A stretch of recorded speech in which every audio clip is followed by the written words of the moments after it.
Welcome to the Triathlon Nutrition Academy podcast, the show designed to serve you up evidence-based sports nutrition advice from the experts. Hi, I'm your host Taryn, accredited practicing dietitian, advanced sports dietitian, and founder of Dietitian Approved.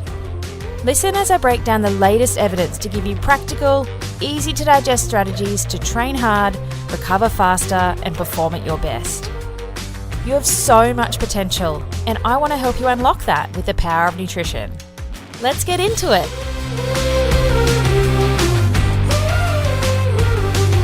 Welcome to this episode of the Triathlon Nutrition Academy podcast. Before we get into today's episode, I want to make sure you've got my free triathlon nutrition checklist. It's a 50-point checklist to see how well you're nailing your nutrition. You can get it at dietitianapproved.com/checklist. All right, today's episode is all about recovery nutrition. Really commonly, I see clients with no planned recovery nutrition from training or their race. They're not organized, and by the time they get to eat, it's way too late. And what happens is if you don't do a good job of your recovery, your immune system is actually compromised. So you can fall into a heap or get sick maybe 1 to 2 weeks later after a big race. And you could also have horrendous DOMs because you're not supporting your muscle recovery and repair properly. So my goal with this episode today is to help you try and have a clear framework for your recovery nutrition. I want you to know exactly what boxes to tick to give you the right building blocks to repair your muscles and refuel again and rehydrate properly. I want you to feel confident so you know you're hitting the right targets for you and putting back into the body exactly what it needs. You'll be able to back up and recover faster and better so that you can perform better in your next training session.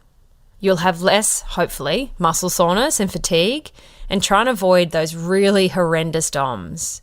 It'll help you relax your immune system so that you're at lower risk of getting sick all the time. And if overall energy availability is a problem for you, then it's trying to make sure you have a regular menstrual cycle if you're a female, and also make sure your male sex hormones for guys don't go too low too. And with proper recovery, you can adapt to that stress of exercise because we know that we only adapt from the sessions that we recover from, which is why recovery is just so important. I always plan it as part of a race nutrition plan and meal plan. So what we're going to go through today is the 4 R's of recovery, how long after a session should you eat, when to be aggressive with your recovery nutrition and when it doesn't matter, and also the best post-training foods. All right, so let's tick the right boxes with our recovery. I always talk about the 4 R's of recovery. There's potentially more, but from a nutrition perspective, these are the best bang for your buck nutritional principles that you need to implement in that recovery window. So the first R is refuel, and that's refilling our muscle glycogen stores with carbohydrate. And we know that if we empty them, it can take 24 to 48 hours to refill them back up again. You know, if you've ever bonked or hit the wall, where you're like literally trying to scrape yourself off the bitumen, that's because your muscle glycogen stores are empty. And so it's going to take a little bit of time for them to fill back up again. It's not like putting fuel in a car where you instantaneously fill the tank up. You know, it might take a couple of minutes, but it's pretty instant.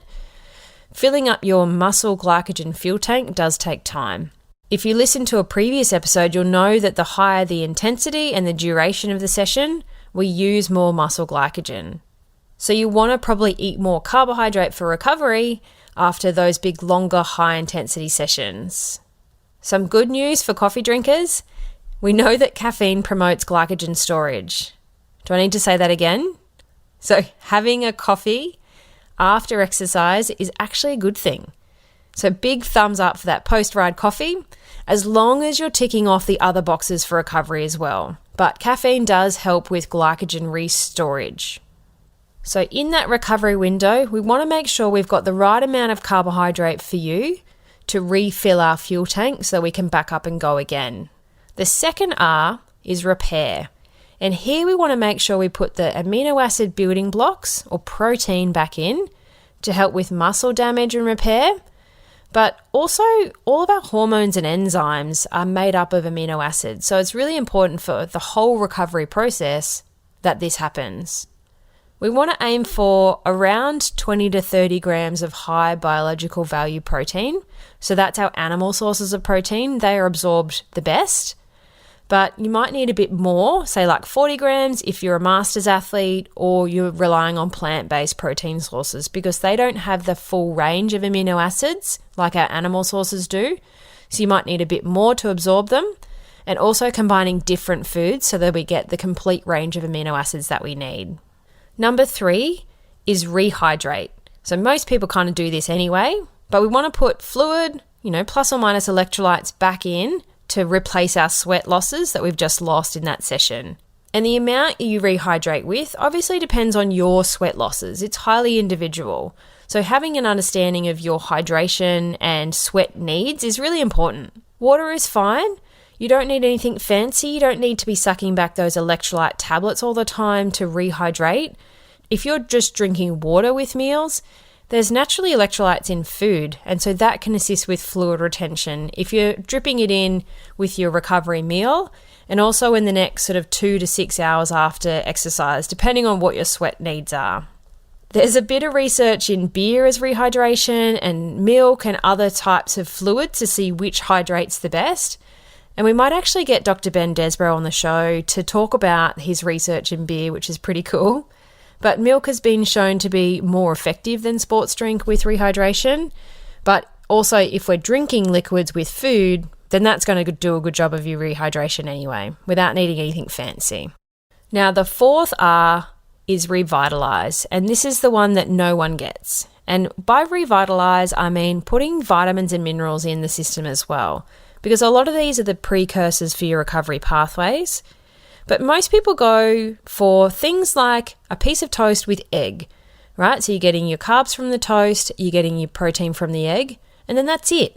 They're not thinking about the other R, where we want to try and put some colour on the plate. So I'd encourage you, if you're doing things like eggs on toast for your recovery, to add some spinach, some tomatoes, some mushrooms, any of those colours, because that's also still really important. We kind of get stuck in this trap of thinking about macros all the time. Like, I hear people talking all the time about needing more macros and meeting their macros and getting enough carbs and protein, all that rubbish. But really, you also need a whole range of colourful foods too, particularly if you're an active person, because you need those things to function. So we want to refuel with carbs, repair with protein, rehydrate with just water is fine, and then revitalise with some sort of colour on your plate, whether that's like salad or veggies, or even things like berries that go into a smoothie or on your muesli bowl, just something that is giving you another layer of nutritional complexity by putting all of those good building blocks in. For my Triathlon Nutrition Academy peeps, we actually walk through a recovery nutrition calculator. So it's working out specifically what you need to nail your recovery. So you're ticking off those 4 boxes, but your carbohydrate needs are really individual. And, like recovery may not be breakfast either. It could be dinner, it could be a snack. So it's just getting an understanding of how to tick those boxes off right for you. Because again, there's no one size fits all. It's not a blanket, here's a recovery meal, go do it. Every time I write a meal plan, I always give people a couple of options for their recovery breakfast or dinner or snack or whatever it is. But it's specific to them. Let me know if this sounds like you. Do you feel exhausted by the end of the training week? Do you crave sweets in the afternoon and feel like you need a nap? Training for 3 disciplines can be absolutely exhausting if you haven't dialed in your nutrition. It can be frustrating when you can't quite piece together the solid race performance you know you're capable of, and confusing when there's so much information out there, but you're not sure what's the right method for you. My goal for you is to unlock your true potential and feel like a supercharged triathlete. Firing on all cylinders, full of energy, and not only smashing quality training sessions, performing in every race too. If you're finally ready to start nailing your nutrition, join a powerful community of like-minded athletes in the Triathlon Nutrition Academy program. Head to dietitianapproved.com/academy to check it out now. For less than the cost of a coffee a day, you will finally have a plan for your nutrition instead of winging it and hoping for the best. You also get bonus points for no alcohol in that recovery window, because we know that alcohol blocks our muscle protein synthesis pathways.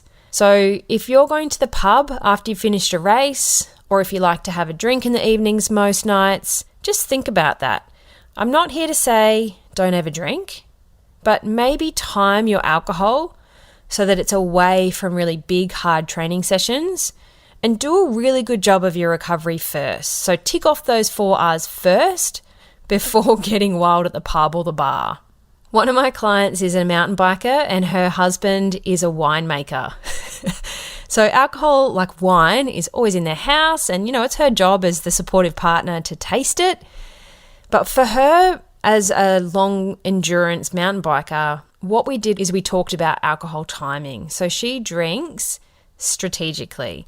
She doesn't have alcohol after massive big long rides anymore, where she'd finish a massive ride and then have a boozy lunch and then fall into a heap. She doesn't do that anymore, but she still enjoys wine occasionally, and she controls the quantities too, but it's systematic and it's away from big training sessions. So she's not doing a poor job of her muscle recovery and repair.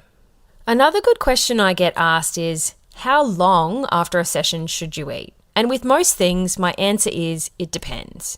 It depends on who you are, what your goals are, like whether you've got a performance goal or it's more of a body composition goal. How long until you train again? That's also really important. But I like to talk about a window of opportunity because we know that our recovery enzymes and hormones, they peak at about 60 minutes after exercise. So if you're eating your recovery meal an hour after exercise, it's too late because it takes a while for that food to digest and break down and be pulled apart into the single building blocks that are usable. And we want that to align with that 60-minute hormone enzyme peak. If you're eating at an hour, it's not going to digest and break down and be there ready for that recovery process. So we want to try and have our recovery meal way before that. So there's time for the food to be broken down and digested into single building blocks to meet that enzyme peak at 60 minutes. So if you're having something really quick and easy to digest, like thinking smoothie off the top of my head, you might be okay getting away with sort of 45 minutes after exercise because that's going to be digested quickly and they're available for that 60-minute peak. But if you're eating something much more complex that takes a while to digest and break down, then you might want to get it in earlier to be there available for that peak. Now, we know it can take up to 24 hours to replenish your muscle glycogen stores when they're completely depleted. So when your turnaround time for training is shorter, then you might want to be more aggressive with your recovery nutrition. So if you've got a session in the afternoon or you're training again in less than 8 hours, then I would definitely be prioritizing getting your recovery nutrition in within 30 minutes, like get amongst it. But conversely, there's also times where it's maybe not so important to be aggressive. Like if you're not training again for 24, 48 hours, then maybe you don't need to be so aggressive. There are some metabolic adaptations that happen by not feeding immediately. So like everything, it's individualized and you want to have a periodized approach across your week. There might be sessions where you need to be super aggressive with your recovery, and there might be sessions that you don't need to be so aggressive. Or it could also depend where you are in your training season, like whether you're in peak race season or if you're in your off season. So again, I think you should have a different strategy depending on what's going on and what you're trying to achieve. On that, bit of a side note, if you're somebody that delays their recovery nutrition and then is absolutely starving later and the floodgates open for lunch and then you can't close them, then no matter what's going on, I'd probably look at just maximizing your recovery and getting food in within that window of opportunity. That's not setting the rest of your day up properly if you're doing that. You might be somebody that's more guided by their appetite for recovery nutrition. And generally that's not a good strategy either because your appetite is blunted by high intensity exercise. And if you've done not a lot of training or you're new to the sport and then you suddenly start doing triathlon training or you've had a break and then you're back, chances are your appetite is not caught up to how much calories or how much energy you're actually burning in that session for a good week or two. That's pretty common. And then after the couple of weeks pass and the body's like, hang on a minute, you're putting us into a calorie deficit here, what's going on? It's going to send out all your hunger hormones to make that catch up. So don't be guided by your appetite in that recovery window. If you're somebody that is not hungry and delays recovery for hours, then maybe a bit of force feeding might be useful here to just get into the habit and get in the rhythm of being more aggressive with your recovery. If you are not doing anything at the moment at all, then don't worry about the periodization approach or what's going on with your season or anything like that. Just start by getting in the habit first of having good recovery and ticking off those 4 boxes every day. Get in a good foundational habit first before you start layering in the more complicated sports nutrition principles. I think that's really important. We also need to consider your overall energy availability. Now, if you're somebody that is in low energy availability, and if you don't know what that is, we'll cover it in another podcast episode. But if you're somebody that doesn't have a menstrual cycle, or you're a male that has low testosterone, then I would suggest being more aggressive with your recovery nutrition always until you have a resumption of that cycle or your testosterone levels are back up. Because we don't want to be putting the body into so much of a hole. We don't want to stress it out to the point where it doesn't know where its next feed's coming from, or it doesn't have enough overall energy available in that day to support its daily functions, let alone training. If you're someone that finds that you're falling into a heap, say come Friday, you might need to look at your recovery practice to see if that's an area that you can work on and try and get some energy towards that back end of the week. If that's you, it tells me you're not doing a good job of your nutrition somewhere if you're shattered by Friday. And with everything with nutrition, it needs an individualized approach. You need to have a look at the big picture for you, what your goals are, what your training week looks like, and where you are in your overall racing calendar, in the month, in the year, in the off season, in the on season. That sort of stuff guides what you do with your recovery, whether you're aggressive or whether you're not, because I think you need to be strategic with what you're doing. So if you don't have your own recovery nutrition plan, I really encourage you to develop one. Stop under-recovering and start ticking off all those right boxes to get the most out of your training. Thanks for joining me for this episode of the Triathlon Nutrition Academy podcast. I would love to hear from you. If you have any questions or want to share with me what you've learnt, email me at podcast@dietitianapproved.com. You can also spread the word by leaving me a review and taking a screenshot of you listening to the show. Don't forget to tag me on social media at dietitian.approved so I can give you a shout out too. If you want to learn more about what we do, head to dietitianapproved.com. And if you want to learn more about the Triathlon Nutrition Academy program, head to dietitianapproved.com/academy. Thanks for joining me, and I look forward to helping you smash it in the 4th leg. Nutrition!